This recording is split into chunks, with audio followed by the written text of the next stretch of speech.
Hello बच्चों, कैसे हो? आपका स्वागत है त्रिपाण स्टडी सेंटर में। आज जो हम करने जा रहे हैं क्लास 10 एनआईएस बोर्ड का जो है सोशल साइंस का चैप्टर, जिसमें आज हम करेंगे चैप्टर 27 जिसमें होगा आज शांति और सुरक्षा यानी पीस एंड सिक्योरिटी, जो कि काफ़ी महत्वपूर्ण चैप्टर है एग्जाम व्यू से। और ये चैप्टर जो रहेगा हर एक क्लास के बच्चों के लिए महत्वपूर्ण रहेगा, चाहे वो सीबीएसई में पढ़ते हों, चाहे एनआईएस बोर्ड के बच्चे हो, चाहे यूपी बोर्ड के बच्चे हों, चाहे बिहार बोर्ड के बच्चे हों, जिस मर्जी बोर्ड के बच्चे हों, सभी के लिए काफ़ी महत्वपूर्ण रहेगा। इवन कि जो बच्चे कंपटीशन तैयारी कर रहे हैं उनके लिए भी काफ़ी महत्वपूर्ण ये टॉपिक होने वाला है। लेकिन आपको पता ही है कि टॉपिक स्टार्ट करने से पहले एक बात जो मैं हमेशा कहता हूँ, जिसको आपको सोचना भी चाहिए, विचार भी करना चाहिए और इवन अमल भी करना चाहिए, वो ये है कि जब भी वीडियो देखिए पूरा देखिए, क्योंकि अधूरा जानकारी सदैव खतरनाक होता है। साथ में एक इंपॉर्टेंट बात ये भी रहता है, अगर आप पहली बार वीडियो देख रहे हो तो लाइक शेयर सब्सक्राइब करना मत भूलना, क्योंकि दोस्तों लाइक कीजिएगा तो बनाने वाले का मनोबल बढ़ता है, सब्सक्राइब कीजिएगा तो इससे ये होता है कि जब भी मैं कोई वीडियो डालूंगा उसका नोटिफिकेशन आपको समय रहते मिल जाएगा। और देखिए शेयर का मतलब ये होता है कि आपके थ्रू ना जाने किन बच्चों को हेल्प मिल जाए, ये आप भी नहीं जानोगे, इसलिए जो है आप शेयर जरूर करो, ठीक है। व्हाट्सएप स्टेटस पे भी लगाओ। दोस्तों एनआईएस सेंटर जो कई मानने में बहुत से बच्चों के लिए हेल्पफुल है, चाहे वो 8th क्लास हो, 9th 10th 11th 12th हो, चाहे वो एनआईएस बोर्ड के बच्चे हों, ठीक है, चाहे बीए एमए के बच्चे हो, सभी क्लासों के लिए कुछ ना कुछ जो है त्रिपाण सेंटर में उपलब्ध है। तो इसलिए आपके लिए ज़रूरी है कि आप सब्सक्राइब करके इसको चैनल को जो है सेव कर लो, नहीं तो बाद में अगर रिसर्च करोगे तो शायद आपको ये चैनल प्राप्त ना हो। तो इसलिए सोचना नहीं, विचार नहीं करना है, सब्सक्राइब करके जो है अपने पास सेव करना है। दोस्तों ये तो बात था आपके लिए, लेकिन आप देखते हैं हमारा आज टॉपिक क्या है। Next topic is the most important here, peace and security for a democracy and development. This is the most important topic here, peace and security for a democracy and development here. There is a mutual relationship between democracy and development and peace and security. In the absence of the peace and security, democracy cannot function and development and cannot take place. It is necessary to have peaceful holding of election. The democratic institutions cannot function if there is no peace. Citizens can be participate in the process of discussion making at the different levels, and only when the peace prevails, peace is still more extremely for a development in a various area. No development activity is possible if there is a disbalance on violence or war. This is the most important here. On the other hand, pest control be achieved in the absence of democracy and development. It has been to observe that democracies by and large do not go for war. One can agree that regional peace is enhanced if a democracy is prevalent in all their out a country that constitute that region.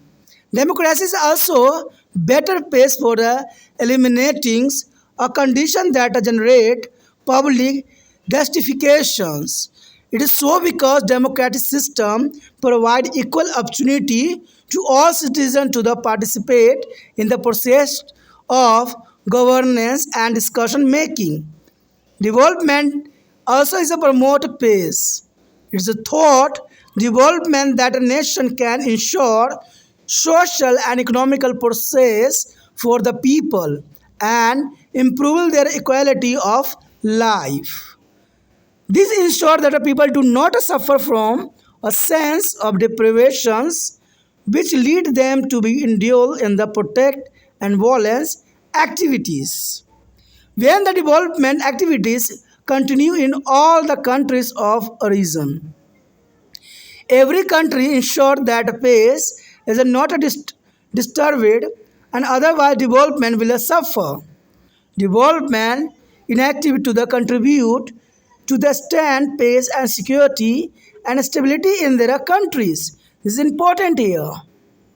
यदि आगे हम बात करें तो काफ़ी महत्वपूर्ण topic आया है लोकतंत्र और विकास के लिए शांति और सुरक्षा, यानी लोकतंत्र के विकास के लिए शांति और सुरक्षा का यहाँ पर क्या मतलब हो सकता है। कोई लोकतांत्रिक देश में शांति और विकास का क्या महत्व रहता है, तो काफ़ी महत्वपूर्ण यहाँ पर टॉपिक है। कहते हैं लोकतंत्र और विकास तथा शांति और सुरक्षा के बीच काफ़ी गहरा संबंध है। शांति और सुरक्षा के अभाव में लोकतंत्र काम नहीं कर सकता है। यानी जहाँ शांति और सुरक्षा रहेगा वहाँ पर ही लोकतंत्र काम करेगा, जहाँ शांति और सुरक्षा नहीं रहेगी वहाँ पर किसी प्रकार का लोकतंत्र नहीं रहेगा। अब इसी बात पे हम भारत का ही ले तो क्या भारत में लोकतंत्र हो सकता है, जब यहाँ पर आए दिन जो है शांति भंग की जा रही है, सुरक्षा पर सवाल उठ रहा है। तो इसके अभाव में क्या अशांति के अभाव में भारत लोकतंत्र हो सकता है? बड़ा ही असंभव बात है, क्योंकि कहा गया है कि शांति और सुरक्षा के अभाव में कोई भी देश लोकतंत्र काम नहीं कर सकता है और विकास भी नहीं होगा। तो देखा जाए तो भारत में आए दिन दंगे फसाद होते ही रहते हैं और यहाँ की शांति और सुरक्षा का भंग होता ही रहता है। चुनाव के संचालन के लिए शांति काफ़ी आवश्यक होती है, क्योंकि चुनाव के संचालन के लिए, क्योंकि डेमोक्रेसी कंट्री में चुनाव होती है, वहाँ पर शांति की बहुत काफ़ी महत्वपूर्ण स्थान है। शांति के अभाव में लोकतंत्र संस्थाएं काम नहीं कर सकती है। शांति के अभाव में कभी भी लोकतंत्र संस्थाएं कभी नहीं काम करती है। शांति के वातावरण में नागरिक विभिन्न स्तरों पर निर्णय लेने की प्रक्रिया में भाग ले सकती हैं। विभिन्न क्षेत्रों में विकास के लिए शांति और भी काफ़ी महत्वपूर्ण हो जाता है। इसलिए शांति होती है वही देश जो है लोकतांत्रिक कहलाता है। उपद्रव्य, हिंसा, युद्ध के माहौल में विकास गतिविधि संभव नहीं है। किसी भी देश के लिए अगर वो ये कहता है कि हम डेवलपमेंट हैं, बहुत ही बड़े आगे बढ़ चुके हैं, तो वो सब झूठ बोल रहे हैं, क्योंकि जिस देश में हिंसा, उपद्रव्य, युद्ध हो वो देश कभी भी जो है विकसित नहीं हो सकता। दूसरी ओर लोकतंत्र में विकास की अनुपस्थिति में शांति की स्थापना नहीं हो सकता। यानी लोकतंत्र में विकास की अनुपस्थिति में शांति की स्थापना करना संभव नहीं है। अगर हम मोटे तौर पर इस बात पर देखा गया कि लोकतंत्र युद्ध के पक्ष में कभी भी नहीं होता। लोकतंत्र में तो दो रोटियों के पीछे लोग भाग रहे होते हैं, युद्ध के पीछे कभी वो नहीं भागेंगे। कहा जा सकता है कि किसी क्षेत्र के सभी देशों में यदि लोकतंत्र हो तो क्षेत्रीय शांति की संभावना बढ़ जाती है। तो ये काफ़ी महत्वपूर्ण है कि सभी देशों में यदि लोकतंत्र हो तो क्षेत्रीय शांति की संभावना बढ़ सकती है। जन असंतोष को बढ़ावा देने वाली शर्तों को दूर करने के लिए भी लोकतंत्र बेहतर माना जा सकता है। यानी देखा जाए तो जन असंतोष को बढ़ावा देने की जो है शर्तों को दूर करने के लिए लोकतंत्र बेहतर माना जाता है। ऐसा इसलिए लोकतंत्र प्रणाली देशों को शासन और निर्णय लेने की प्रक्रिया में भाग लेने का सामान्य अवसर भी प्रदान करता है। विकास भी शांति को काफ़ी बढ़ावा देता है। विकास भी जो है शांति को बढ़ावा देता है और विकास के माध्यम से ही जो है राष्ट्र लोगों की सामाजिक आर्थिक प्रगति सुनिश्चित भी कर सकता है तथा उनके जीवन की गुणवत्ता में भी सुधार ला सकता है, जो काफ़ी महत्वपूर्ण है। और यह सुनिश्चित करता है कि लोग अभावग्रस्त की भावना से पीड़ित न हो, जो इन्हें विरोध, हिंसक गतिविधियों और प्रेरित करती हो। किसी क्षेत्र के सभी देशों में जब विकास गतिविधियां चलती है तो प्रत्येक देश सुनिश्चित करता है कि शांति जो है भंग न हो, क्योंकि जिस देश में शांति भंग होता है वो देश आगे नहीं बढ़ता है। और देखा जाए तो भारत में जितने भी मंत्री हैं उनका तो एक ही कार्य होता है कि देश की शांति को भंग करना, आए दिन जो है सांप्रदायिक दंगा फसाद करवाना। तो कहिए कैसे हमारा देश जो है आगे बढ़ेगा? ये बहुत ही दुखदायक परिस्थिति है। कहते हैं देश चलाने वाले ही देश को बर्बाद कर रहे हैं, तो ये कैसा माहौल बन रहा है? कहते हैं नहीं तो उसका असर विकास पर पड़ेगा और विकास की पहल देशों में शांति सुरक्षा इधर लाने में योगदान भी करती है। कहते हैं देश तभी विकास करेगा, तभी आगे बढ़ेगा जब सबका जो है उद्देश्य एक हो जाए। लेकिन हमारे भारत में कहते हैं हमारा भारत लोकतांत्रिक देश है, लेकिन यहाँ पर सभी पार्टियों का अपना अलग मत होता है, अलग सोच विचार होती है।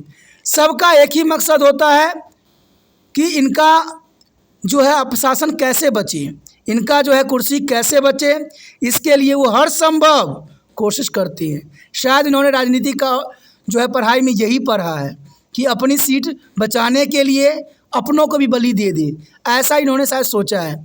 लेकिन कहते हैं अपनों को बलि दीजिए, जनता की बलि न दीजिए, क्योंकि जनता का सिर्फ महत्व ये रहता है कि वो आपको चुनती है और आपको इसलिए चुनती है कि आप उनके लिए अच्छा से अच्छा और बेहतर से बेहतर करोगे।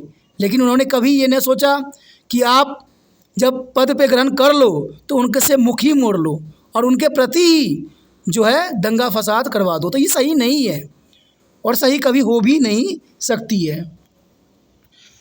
So our next topic is the most important here, peace and security approach and adopted in India. This is the most important here. Peace and security approach are adopted in India. Like any other country, in India also peace and security has been to one of the major concern.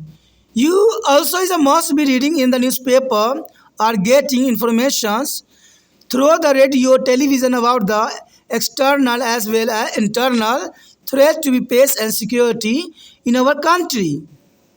The geographical position of India and its emergence as a global power make it as a vulnerable to external threat. India has not only faced war with another warring country like China and Pakistan, but has also been to dealing with the international terrorism. There is international terrorism, and it has been experienced internal threat from the insurgencies and separatists. Movements even sign independence. Just after 2 decades of its independence, India experienced a anxiety activity which has now assumed to the alarming portions here. It is in the context that approach for a ensuring peace and security began involving community and early, in fact, during the freedom movement itself. The approach has been reflected in the constitution as well. The approach, however, has been to the changing over the year according to the needs and requirements. And the next point here, evolution of approach to be peace and security during the freedom movement. This is important. Evolution approach to be peace and security during to the freedom movement. The idea and view about their approach to be ensure peace and security began during the freedom movement. The leadership clearly realized that the democratic system after the independence can be functional only when to the condition of peace and security is the maintained. The development process can not be accelerated unless the pace prevails and which why the leadership of the freedom movement expressed that the independent India would be make all out effort to maintain and promote to international peace and security. They extended a support to be all the anti-colonialism and anti-resex to the movement in the world and campaigning to the causing of democracy. The consensus they emerged for the adopting socialistic approach to be socio-economic development. And landing emphasis on the social justice and secularism was aiming to be creating conditions that promote a security against the internal threat to peace. It's important. The peace and security in a constitution. You know that this important point, peace and security in the constitution. The process of constitution forming was a great influence by the idea that involved during the freedom movement. The constitution therefore mentioned peace and security in the chapter on directive principle of state policy. This is important. Constitution therefore mentioning peace and security in the chapter directive principle of state policy. You know that this is the most important chapter here. The federal system and their establishment of rural and urban local government ensured that the power is not centralized because a centralized or generate regional and local justification that is may be a threat to be internal security. In a federal system, the discussion in the respect of their socio-economical development are taken by the state government that are the best place to respond to be all the hopes and aspirations of the people of that state. The local government also ensure the mass participation in the discussion making for development and take care for the needs and requirement of all. India therefore adopted a multi-pronged approach and method to ensure a peace and security. At the international level, it is adopted a policy aimed at the promotions of the international peace and security. It extends support to all efforts being made at their global and regional level for a peace, equitable economical development, and promotions of their human rights and elimination of terrorism. This is important. There are human rights and elimination of terrorism at the national level. It is a community to be ensure liberty, equality, and social justice, and secularism, equitable economical development, and removal of social inequality. It is also provided equal opportunity to all the citizens to participate not only in the election but also in the discussion making process at a various level. All this is done to ensure that no section of society feel that is the began to the discriminated or interest are began ignored, because this is a feeling of discrimination that gives a birth to be discontent and leading to the protest and political violence which turn into the major threat to peace and security. आगे यदि हम बात करें तो काफ़ी महत्वपूर्ण यहाँ point आया है, शांति और सुरक्षा यानी भारतीय उपगम। काफ़ी महत्वपूर्ण है कि शांति और सुरक्षा में भारत की क्या स्थान है, तो ये काफ़ी महत्वपूर्ण टॉपिक रहने वाला है। देखिए, शांति सुरक्षा की बात करें तो भारत के अंतर्गत तो किसी अन्य देश की तरह भारत में भी शांति सुरक्षा चिंता का एक प्रमुख विषय रहा है, क्योंकि भारत में अक्सर जो है इस तरह की अशांति भंग करने के लोग जो है षड्यंत्र रचते रहते हैं। यानी जैसे दूसरे देशों में भी शांति सुरक्षा का चिंता का प्रमुख विषय रहा है, भारत में इसी प्रकार का जो है ये चिंता का विषय रही है।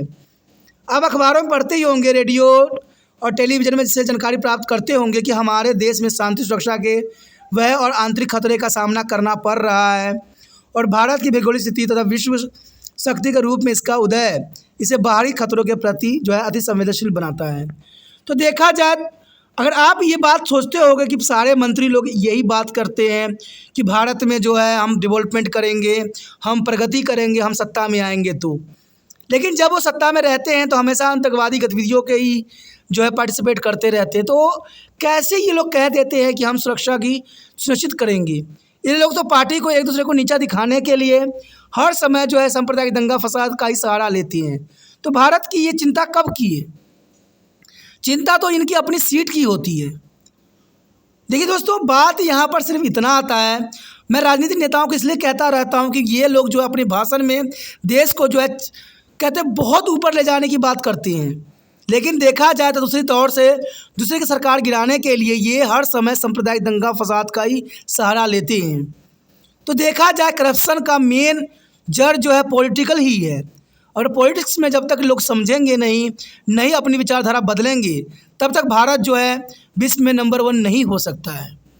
हम चांद पे बेसिकली पहुंच गए हैं, साइंटिस्टों के बहुत मेहनत के कारण पहुंचे हैं, इन नेताओं के कारण हम कहीं नहीं पहुंचे हैं, क्योंकि साइंटिस्टों ने हर तरह का दिमाग लगाया है। तो ये बात काफ़ी महत्वपूर्ण होता है। आपने देखा भी होगा, जब चांद पे हम लोग पहुंच रहे थे, जब ये मिशन हो रही थी, तो बहुत से नेता अपनी अपनी तिकड़ा मार रहे थे, अपनी अपनी प्रलापें गा रहे थे। कहते दुनिया आगे बढ़ाने के लिए इसी तरह की प्रयास करती है और अपने आप को विश्व में नंबर 1 होती है। लेकिन भारत में जब बड़े बड़े नेता इस पर कमेंट करने लग जाए तो इसका क्या अर्थ निकाला जाए कि वो भारत की तरक्की देख के संतुष्ट नहीं है, या कोई दूसरे पार्टी के समय काल में हो रहा है तो वो उनको बर्दाश्त नहीं है। तो यहाँ पर देखा जाए तो सभी जो है बुराइयों का जड़ ये पॉलिटिकल ही होती है। पॉलिटिक्स अपने हर तरह के जो है अपने प्रपंडे यूज़ करते रहते हैं हर समय देश को बर्बाद करने के लिए, क्योंकि आम व्यक्ति कभी देश को बर्बाद नहीं कर सकता है। आम व्यक्ति को तो बड़े बड़े लोग लूट रहे होते हैं, कभी किसी कारण कभी किसी कारण, और आज तो लूटने का सबसे अच्छा साधन बन गया है लोन दो, और फिर लोन ना चुका पाए तो लोगों को जो है एनओसी के रिगार्डिंग जितनी हो सके मांग करे। और भारत सरकार ने इस पर कोई कानून नहीं बनाई है, क्योंकि लोन तो हर एक व्यक्ति की आवश्यकता बन गई है आज के समय में। कितने लोन हैं आप तो खुद नहीं जानोगे, यहाँ तक सोना चांदी तक के भी लोन आ चुके हैं अब। और टीवी में देखिए हर एक प्रोग्राम के बाद जो है 5-6 तो आपको लोन के अंतर्गत ही प्रचार देखने को मिलेगा। फंडों में जो है निवेश करने के लिए बोला जाएगा, लेकिन ये लोग को कभी पारदर्शिता इन्होंने नहीं किया है। इन्होंने हमेशा जो है छोटे छोटे अक्षरों में लिख के लोगों को जो है बरगलाते हैं।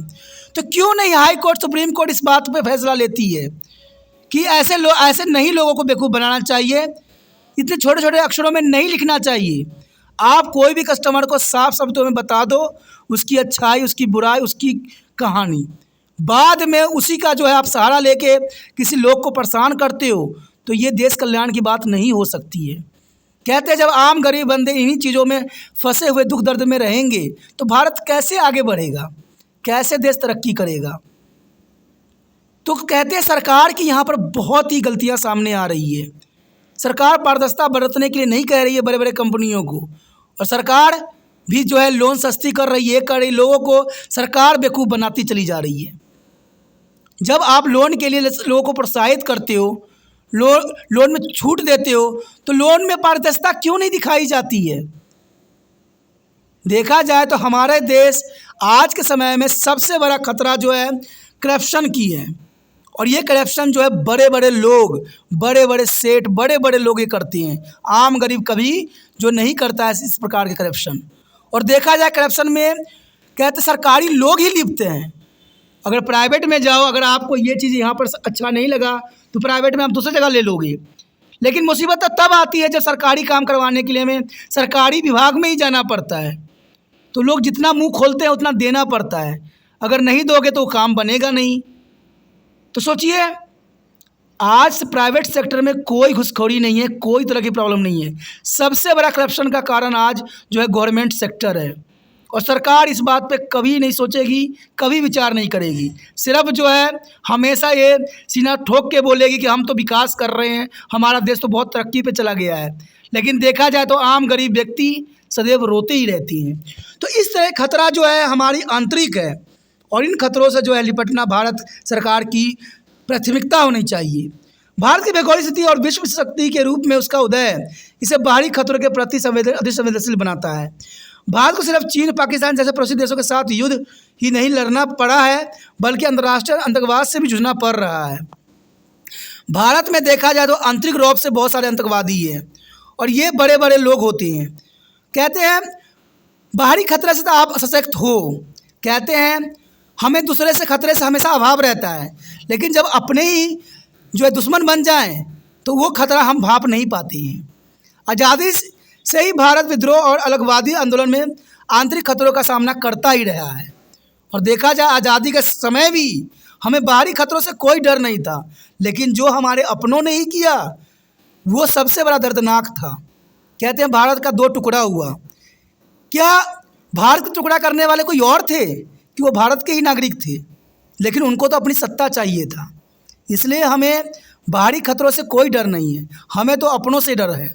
अपनी स्वतंत्रता के 2 दशकों के बाद ही भारत में नक्सली गतिविधियों का अनुभव किया गया, जैसे अब भयावह रूप धारण कर चुका है। यानी आज इतना बड़ा रूप धारण कर चुका है जिससे आज निपटना बहुत ही दुष्कर्म कार्य हो गया है।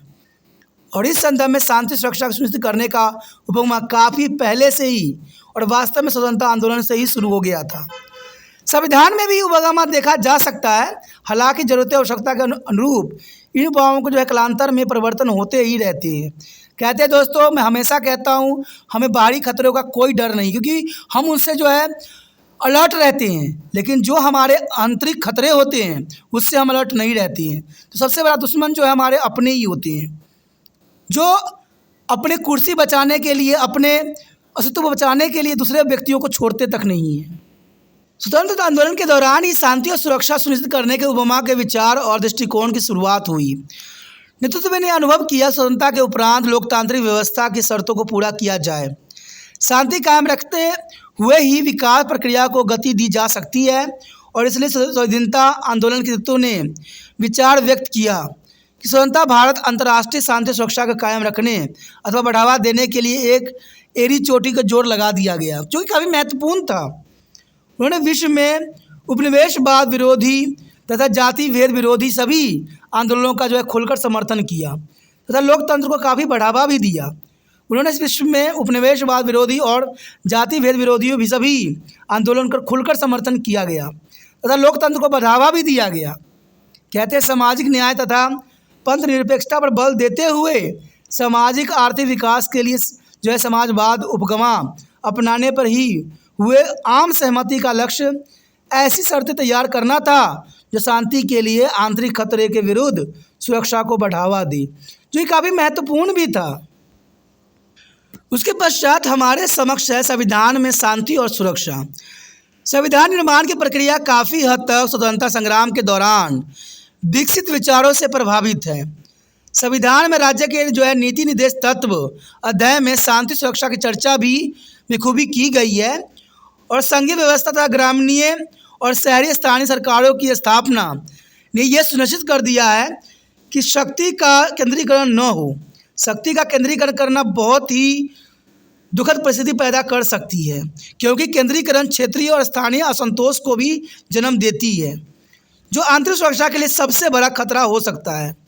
संघीय व्यवस्था में सामाजिक आर्थिक विकास के जो है संबंधित निर्णय राज्य सरकार लेती है, जो राज्य के लोगों के लिए सभी आशा और आकांक्षा को पूरा करने की स्थिति में है। क्योंकि जनरल सी बात है, जो जिस क्षेत्र में निवास करते हैं उस क्षेत्र के लिए जो है निर्णय ले तो काफ़ी संतोषजनक होता है। स्थानीय सरकार विकास के लिए निर्णय लेने की प्रक्रिया में जन सहभागिता सुनिश्चित भी करता है तो सभी की जरूरतों की आवश्यकता को भी ख्याल रखी जाती है। तो ये काफ़ी महत्वपूर्ण है कि कोई भी चीज़ को केंद्रीकरण करना काफ़ी जो है संकट का सबब हो सकता है। राज्य सरकार का ये दायित्व होती है कि वो प्रत्येक व्यक्तियों का ख्याल रखे, प्रत्येक व्यक्तियों के लिए कार्य करे, सिर्फ अपने लिए कार्य ना करे। तो ये काफ़ी महत्वपूर्ण रहता है। शांति और सुरक्षा सुनिश्चित करने के लिए भारत ने इस तरह एक बहुआयामी उगमा की उपविधि अपनाई है। अंतर्राष्ट्रीय स्तर पर इसने अंतर्राष्ट्रीय शांति सुरक्षा को बढ़ावा देने की नीति का जो है अनुसरण किया है। तो भारत इस कदम में सदैव आगे रहा है और शांति और न्याय उचित आर्थिक विकास, मानवाधिकार को बढ़ावा तथा आतंकवाद का उन्मूलन करने वाले प्रयासों का भी समर्थन भारत ने सदैव ही किया है। राष्ट्रीय स्तर पर यह स्वतंत्रता, समानता और सामाजिक न्याय, पंथ निरपेक्षता, न्याय उचित आर्थिक विकास तथा सामाजिक विषमताओं को दूर करने के लिए भी यह जो है वचनबद्ध है। तो भारत सरकार हर समय संभव कर रही है, लेकिन कहते हैं ना कि कुछ किया हुआ कार्य दूसरे कार्य पर जो है भारी पड़ जाता है। तो राष्ट्रीय स्तर पर जो स्वतंत्रता, समानता और सामाजिक न्याय, पंथ निरपेक्षता और न्याय आर्थिक विकास और सामाजिक विषमताओं को दूर करने के लिए वचनबद्ध है। लेकिन देखा जाए तो अपने सभी नागरिकों के लिए सिर्फ चुनाव में ही नहीं बल्कि विभिन्न स्तरों पर निर्णय लेने की प्रक्रिया में भी भाग लेने का सामान्य अवसर प्रदान करता है। ऐसा ये सुनिश्चित करने के लिए किया जाता है ताकि समाज का कोई भी वर्ग यह अनुभव न करे कि उसके विरुद्ध कोई भेदभाव हो रहा है, क्योंकि ज़रूरी है अगर किसी भी वर्ग को ये लगे कि उनके प्रति भेदभाव हो रहा है तो देखा जाए तो देश जो है बर्बाद हो जाएगा। और ये आज के समय में हो रहा है। आज आपको पता ही है कि आज यहाँ पर धर्मों के कारण रिगार्डिंग जो है लोगों को बांटा जा रहा है और हर अब धर्म जो है एक दूसरे के खिलाफ आज होते चले जा रहे हैं। तो ये सही नहीं है। उनके हितों पर भी ध्यान दिया जाए, क्योंकि यही भेदभाव की भावना सदैव असंतोष को जन्म देती है। और सरकार तो आपको पता ही है, सरकार सबकी होती है, चाहे वो हिंदू हो, चाहे मुस्लिम हो, चाहे सिख हो, चाहे ईसाई हो, चाहे जैन, चाहे फारसी, किसी भी धर्म से वो बिलोंग करते हों। सरकार जब बनती है किसी भी देश की तो सरकार सबकी होती है। सरकार को उस समय अपनी जाति सब त्याग के अपने पद की गरिमा को ध्यान रखना चाहिए कि वो सभी के लिए कार्यरत हो, सभी के सामान्य दृष्टि से देखे, तभी देश जो है आगे बढ़ सकता है। अगर सरकार ऐसे नहीं करती है तो लोगों के अंदर जो है असंतोष जन्म ले लेती है और यह विद्रोह और राजनीतिक हिंसा की ओर ले जाती है, जो शांति सुरक्षा के लिए बहुत बड़ा खतरा भी हो सकती है। और ये काफ़ी महत्वपूर्ण है।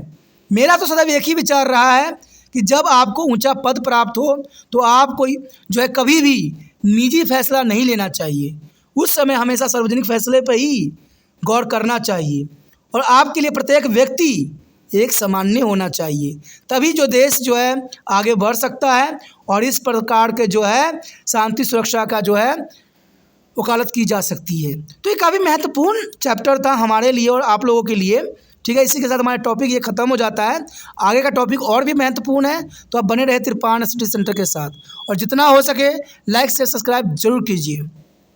और पहली बार वीडियो देख रहे थे तो चैनल को सब्सक्राइब करके जरूर रखिए अपने मोबाइल में, तभी जो है आने वाला वीडियो का नोटिफिकेशन भी आपको प्राप्त हो सकेगा। क्योंकि आपको पता है कि तिरपान स्टडी सेंटर 8th क्लास से लेकर MA तक के बच्चों के लिए बहुत ही महत्वपूर्ण है और सभी वीडियो यहाँ उपलब्ध है प्लेलिस्ट पे। सोचिए नहीं, विचार ना कीजिए, चैनल को सब्सक्राइब करके अपने मोबाइल में सेव कीजिए।